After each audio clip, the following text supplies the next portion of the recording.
Y hola, soy Clara Grima y vengo a hablar de Harald Bohr, un futbolista que hace periódico, aunque cuando he entrado en este escenario de lo que me han entrado ganas básicamente es de cantar, ¿no? Porque nunca he estado en un escenario tan bonito y debe ser que soy... Ahora no funciona esto.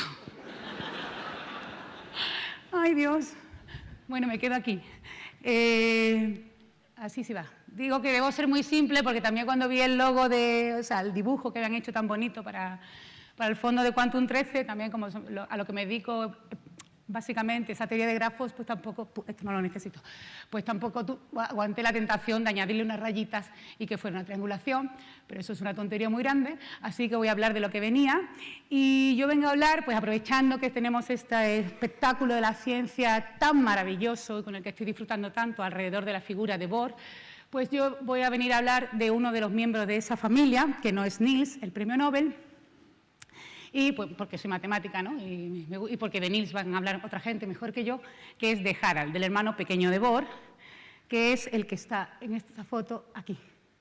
Como se ve en esta foto, me encanta porque este es Niels. Y ya el niño apuntaba maneras para ser el padre de la mecánica cuántica, porque el niño está, pero no está en la foto, está borroso, es fantástica. Entonces, no hay quien controla al niño. Entonces, bueno, aparte de esa tontería, pues si leí la biografía de Bohr, pues Harald, su hermano, eso no funciona, se me había olvidado, fueron muy amigos siempre, Harald y Niels, estuvieron siempre juntos, incluso hasta en la madurez, porque el propio Niels pues, consultaba con Harald, que era matemático y era un eminente matemático, cuestiones relacionadas con la matemática. Y el pobre Harald, y digo el pobre, ahora explico por qué, pues tuvo la buena suerte de ser el hermano de este físico danés, de Niels Bohr, que fue una de las personas más importantes, y cuando digo la persona más importante es de todas las personas del país, no solo el científico más importante, lo cual le restó un poco de fama en sus campos, ¿no? Porque este hombre, aparte de ser matemático, como ya he anunciado en el título de la charla, que he hecho un poco de spoiler, fue futbolista. Y fue, creo que centrocampista, es este que está aquí, en la selección danesa de fútbol, en la selección nacional de fútbol, y con la selección danesa de fútbol en 1908 fue medalla de plata en los Juegos Olímpicos creo que de Inglaterra. De hecho, Harald estaba creo que metió 2 goles, pero eso no sé si me lo estoy inventando. De hecho, Harald estuvo también en el 17-1 contra Francia, que está en el libro de los récords, como el partido con más diferencia en una competición olímpica. Entonces, Harald, aparte de ser futbolista, centrocampista de la selección danesa de fútbol, en 1910 pues, leyó su tesis sobre serie de Dirichlet, que es una cosa muy bonita en matemáticas, y cuentan que era curioso ver cómo en la sala de lecturas, en el Paraninfo, donde la leyera, había más aficionados al fútbol que matemáticos, porque iban a ver a un matemático defender su tesis doctoral. Entonces, eso a mí me parece fascinante, porque imaginaos lo que pasaría en España si uno de nuestros mejores científicos, que hemos tenido el gusto de ver aquí, es Sirac, fichara por el Barça. O sea, la cantidad de carnets que se sacaría la comunidad científica para ir al Nou Camp a ver a este señor jugar. O imaginaros la que se puede liar en el Paraninfo de una universidad si este hombre lee la tesis. O sea, impresionante. Pero es otra cultura, eran otros tiempos y nos resulta inconcebible. No sé, Sirac tiene pinta de deportista, o sea que por algún lado lo podemos conseguir. En honor a la verdad, y hasta donde yo sé, sí que tenemos en España a alguien relacionado con el fútbol y que adora las matemáticas, que es un jugador también de la selección española, que es Juan Mata, y que también, aparte de ser futbolista de la selección, como Harald, pues no está estudiando matemáticas ni va a ser matemático, pero sí pues, se le propuso un reto en el país para la Real Sociedad Matemática Española, donde proponían un juego de combinatorias muy, muy bonito. Bueno, pues dejo la carrera futbolista de Mata, la tesis de Ramos y demás, y voy a contaros un poco por qué hizo Harald Bohr y por qué es un eminente matemático. Entonces, como he dicho, él defendió su tesis sobre series de Dirichlet, ¿vale? Estas series no las echan en ningún canal, no son series de televisión, pero son unas series muy interesantes desde el punto de vista matemático, porque en algún sentido, todo esto entre comillas, pues sus trabajos o los trabajos sobre la serie de Dirichlet pueden ser un primer acercamiento a un problema muy gordo que existe en matemáticas, un problema muy famoso, que es demostrar la hipótesis de Riemann. Es uno de los problemas abiertos más importantes que hay en la historia de las matemáticas. Eso que está ahí es una función, acuerdo? Una cosa que le da valores y suelta otros valores. Y en la hipótesis de Riemann, no la voy a explicar, pero lo que están interesados es en ver dónde esa función vale 0, dónde toma el valor 0 y Riemann tiene una hipótesis y tal. No entro.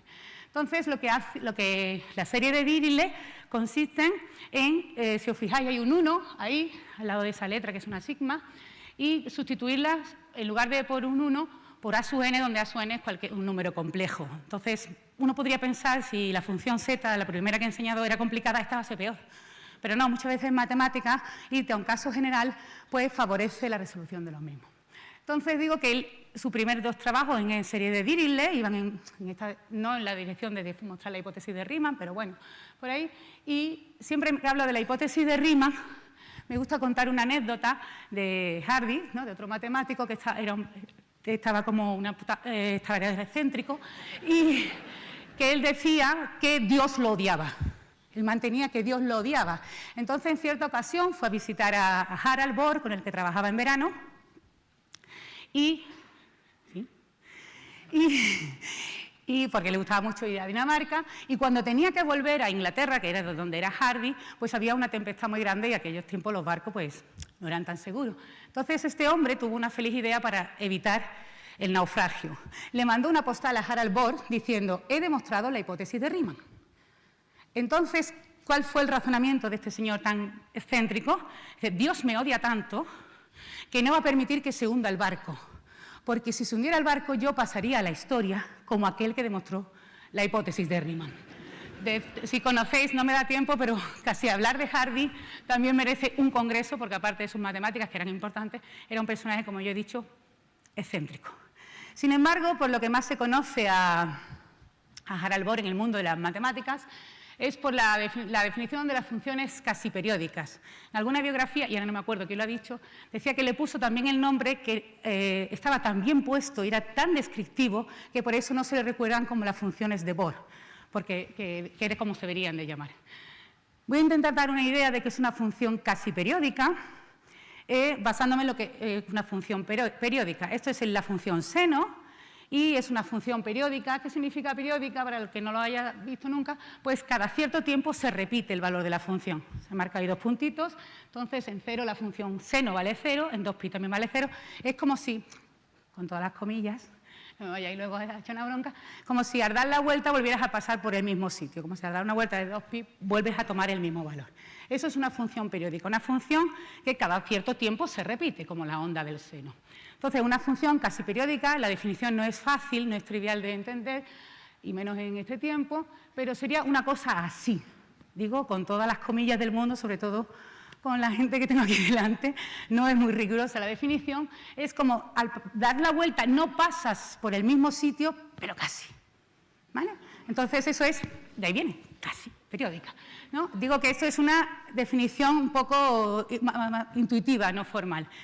Y, en algún sentido, las series de funciones casi periódicas, digo en algún sentido, y ahora sí que aquí hay muchos Nobel de física, con todas las comillas del mundo, comparten la filosofía de la mecánica cuántica en el sentido, digo, la filosofía, el sabor, el aroma de la mecánica cuántica, en el sentido de que, bueno, primero de que no son exactas, como las funciones periódicas, pero permiten describir algunos procesos reales mejor que el formulado clásico con las series de Fourier, que tampoco las echan en ninguna cadena, pero son unas series que utilizamos en casi todo lo que hacemos. Las aplicaciones de las funciones casi periódicas, pues muchas. Voy a resaltar que se utiliza, pues cuando se estudia cuasicristales, también se utilizan funciones cuasiperiódicas en el estudio de la homología cuántica de lazos y, por supuesto, en el tratamiento de la imagen y sonido. Cada vez que tocáis un fichero JPG, estáis recordando a Bohr, ¿vale? Entonces, por último ya casi, y esta vez verdad, no como otra gente, lo que, según cuentan de Harald Bohr, lo que nunca eclipsó ni el futbolista ni el matemático fue al hombre.